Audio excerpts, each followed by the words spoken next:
So ayan guys, meron ditong river crossing kagad. Yan, packet kami ng Mayon. Siyempre sa paanan na ng Mayon.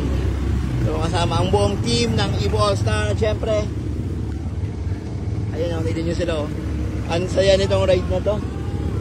Siyempre yung boss ko. Ayan. Daddy, daddy! Yes, ang saya dito. Woo!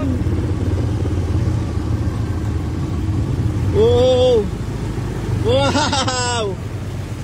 Hey!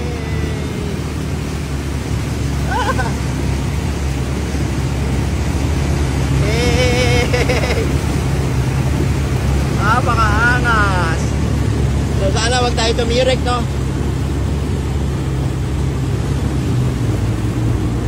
Ayun na, so challenge to para sa amin.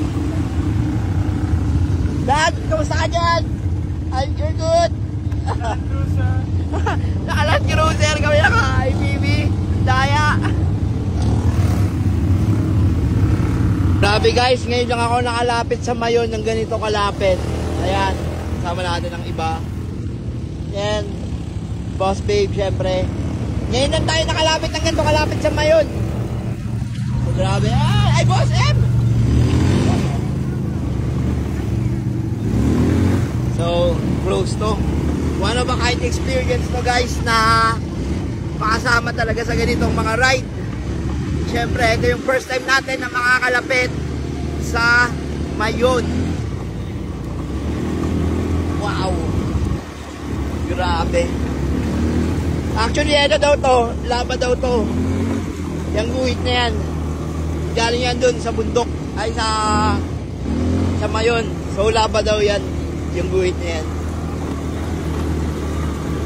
Yan. Oo, no, kasama natin si Boss, oh. Sila yung may-ari nitong mga APV. Sila ang una nagtayo dito ng APV sa Mayon. Let's go. Grabe, oh. Oh, hello! Shout out! Hey! So guys, ito na yung pinaka-close encounter ko sa Mayon. So ito na yung pinakamalapit na tingin ko sa Mayon. So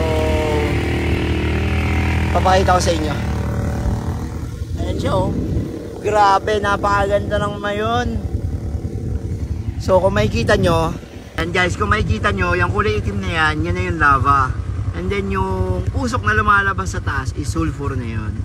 So, siguro hanggang dito lang kami sa pinakamababa. Yan, siguro hanggang dyan lang kami. Pero yun talaga guys, sobrang lapit ko sa Mayon. Sobrang ganda. Kaya hindi nakakapagtaka kung dinadayo tayo ng ibang turista.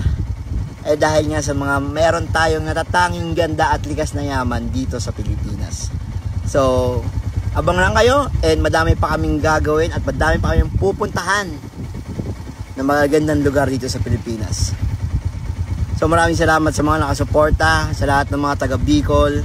Maraming salamat sa mainit na pagtanggap niyo sa amin dito. Yon, magayon, peace out.